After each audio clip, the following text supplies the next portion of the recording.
11জনকৈ YouTuber ৰঙাঘৰৰ আলহী হ'ব।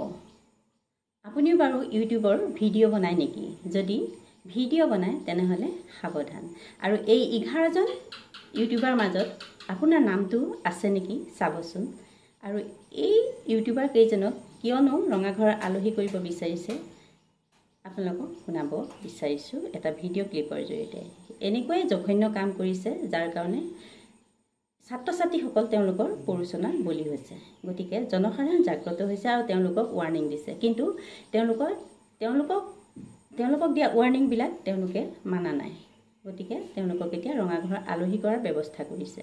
গতিকে তেওঁলোকেনো কি এনেকুৱা বেয়া কাম কৰিছে যাৰ কাৰণে তেওঁলোকক ৰঙাঘৰৰ আলহী কৰিব বিচাৰিছে বা জেললৈ যোৱাটো বিচাৰিছে। গতিকে আপোনালোকে ভিডিঅ'টো জানিবলৈ হ'লে শেষলৈকে চাই থাকিব, লাইক কমেণ্ট এটা কৰিব। লগতে যিসকলে এই ভিডিঅ'টো নতুনকৈ চাইছে তেওঁ ছাবস্ক্ৰাইব কৰি কাষতে থকা বেল আইকনটো প্ৰেছ কৰি দিবলৈ নাপাহৰিব।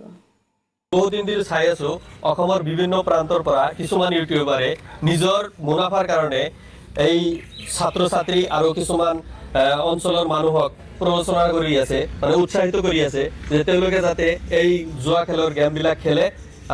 সদায় মানে মোবাইল খুলিলেই আহে, এনেকুৱা অতিষ্ঠ হৈ পৰিছো।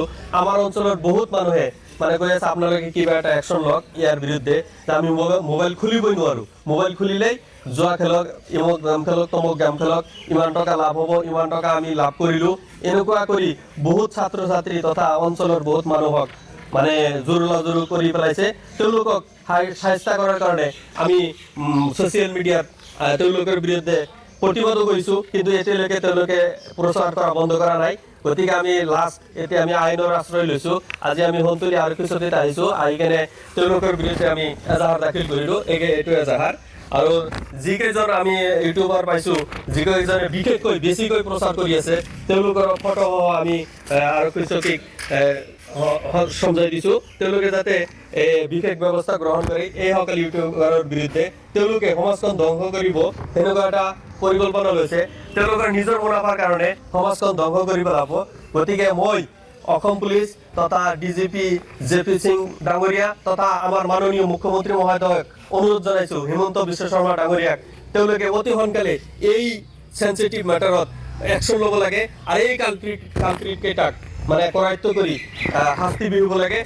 তেওঁলোকে বিশেষকৈ স্কুল কলেজৰ ল'ৰা ছোৱালী তথা উঠি অহা যুৱকক বিপথে পৰিচালিত কৰি আছে। গতিকে যিখিনি ব্যৱস্থা কৰিব লাগে, মই মাননীয় মুখ্যমন্ত্ৰী মহোদয়ক বিশেষ কৰজোৰে অনুৰোধ জনাইছোঁ, আপুনি অতি সোনকালে এইসকল ইউটিউবাৰৰ বিৰুদ্ধে আপুনি একশ্যন ল'ব লাগে। ৰাইজৰ বিপুল দাবী তেওঁলোকে সমাজখন ধ্বংস কৰি পেলাব আৰু কিছুদিন গ'লে সমাজ ধ্বংস হৈ যাব। গতিকে আমাৰ মাননীয় মুখ্যমন্ত্ৰী মহোদয়ে আমি দেখা পাইছোঁ তেওঁ এইবিলাক কামত অতি সোনকালে একশ্যন লয়। এইটো বিষয়তে যাতে একশ্যন লয়। আজিকালি বিশেষকৈ বেছিভাগ মানুহ আপোনাৰ ছ'চিয়েল মিডিয়াৰ লগত জড়িত। গতিকে মোবাইল খুলিলেই এইসকল জুৱা প্ৰমোটাৰসকলৰ ছবি দেখা পাওঁ আৰু জুৱা প্ৰমোটাৰসকলে জুৱা খেলিবলৈ উৎসাহিত কৰি তথা DGP JP সিং ডাঙৰীয়া আৰু আমাৰ মাননীয় মুখ্যমন্ত্ৰী মহোদয় হিমন্ত বিশ্ব শৰ্মা ডাঙৰীয়াক বিশেষ অনুৰোধ জনাইছোঁ, আপোনালোকে অতি সোনকালে এইসকলৰ বিৰুদ্ধে লিগেল একশ্যন লওক। এইখিনিয়ে ক'ব লগা। হয়, মই বিশেষকৈ অসমৰ যুৱক যুৱতীসকলক অনুৰোধ জনাইছোঁ, আপোনালোকে এইসকল ইউটিউবাৰৰ প্ৰৰোচনাত ভুল নাযাব আৰু এই জুৱা খেলত লিপ্ত নহ'ব। তেওঁলোকৰ যিখিনি প্ৰচাৰ কৰি আছে এই প্ৰচাৰৰ পৰা বিৰত থাকিবলৈ আপোনালোকে এওঁলোকক বয়কট কৰক। এওঁলোকক সমাজৰ পৰা ছ'চিয়েল মিডিয়াৰ পৰা বয়কট কৰক।